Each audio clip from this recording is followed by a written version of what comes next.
Located on the campus of Western Kentucky University, the Kentucky Library and Museum houses thousands of treasures from the past that document the history of the Commonwealth.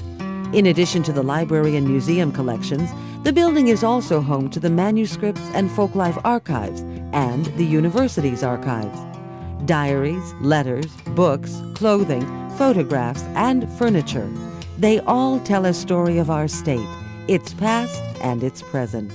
The Kentucky Library and Museum serves the public as well as the university. It's a place where people learn about Kentucky. Western's first president, Henry Hardin Cherry, dreamed of a place that would provide Kentuckians with the opportunity to learn about their state's heritage. In 1928, President Cherry began a $300,000 capital campaign to raise private funds for the Kentucky building, and construction began in the spring of 1931. Unfortunately, the Depression delayed the project, and the building was not completed until 1939. The Kentucky building is constructed of handmade bricks and columns made from a single block of Warren County limestone. The handsome interior features walnut woodwork and handmade plaster cornices. Once it opened, the building's collections grew rapidly, and by the 1970s required more space. Following a 3-year, $2 million renovation and expansion project that doubled its space, the building formally reopened on July 4, 1980.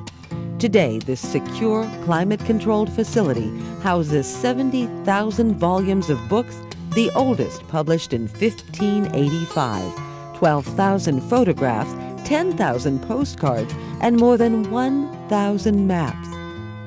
There's a political collection of more than 5,000 items, 150 quilts, more than 100 pieces of 18th, 19th, and 20th century furniture, and 20,000 pieces of ephemera. Also in the museum are outstanding works of art, an important collection of clothing, and even a 1930 Chevrolet. The early 19th century log house on the adjacent grounds provides a wonderful classroom for studying life on the frontier. The story-and-a-half structure with a dog trot floor plan is typical of the folk architecture of the region. The structure uses reproduction household furnishings, tools, and clothing to interpret regional folk life in the 1830s. And how did the library and museum acquire these treasures? Most were donated or bequeathed. Once received, the library and museum records the donor and date.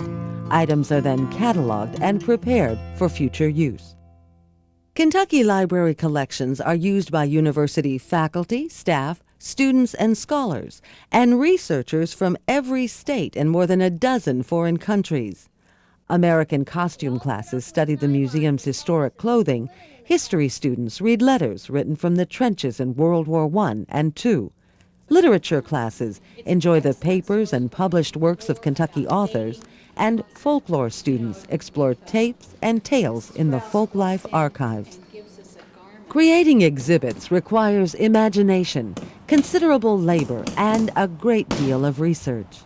Artifacts must be prepared, mounted, or framed, and interpreted with well-written labels. But the educational value is well worth the time and expense. Growing Up Victorian, A Kentucky Childhood, is loosely based on a diary in the library's collections and presents life in the Upper South in the second half of the 19th century. The exhibit illustrates how middle-class values molded young lives.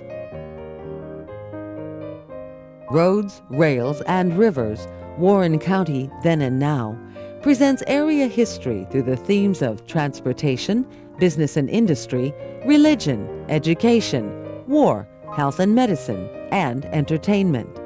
The exhibit demonstrates how Bowling Green's location on the navigable Barren River allowed river area farmers to send their goods to the New Orleans market, a primary reason for the success of the town. In addition, the Kentucky Library and Museum houses changing exhibits. I'm trying to forget you.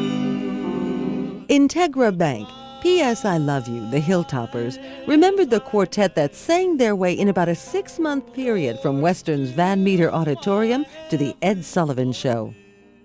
U.S. Bank Bill Whitey Sanders' comic opera shows the work of one of the foremost editorial cartoonists of our time. In addition to exhibits, the museum boasts an historical collection of about 50,000 artifacts and a very impressive archaeological collection that numbers 100,000 objects. The 7 significant categories in the collection are art, clothing and textiles, quilts, furniture, glassware and ceramics, political memorabilia, and toys and games.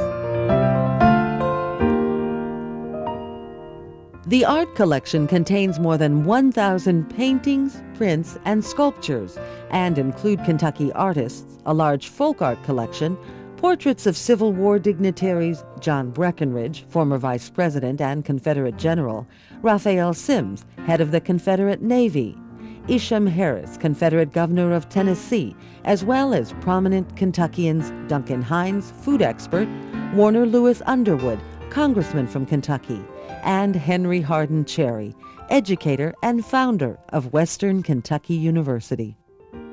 The Clothing and Textiles collection holds more than 7,000 examples of textiles from 1810 to 1980, including one of the finest quilt collections in the state. 150 quilts make up this collection, with the majority designed in the 19th century. The furniture offering is especially diverse and includes examples of Queen Anne, Chippendale, Federal, Empire, Late American Empire, Shaker, Eastlake, and rustic furniture. The Chester Cornet rocker is probably the most unique piece in this collection. The collection of glassware and ceramics complements the furniture collection. Included are over 1,300 examples that represent many different uses. A growing collection in the Kentucky Library and Museum is all about politics.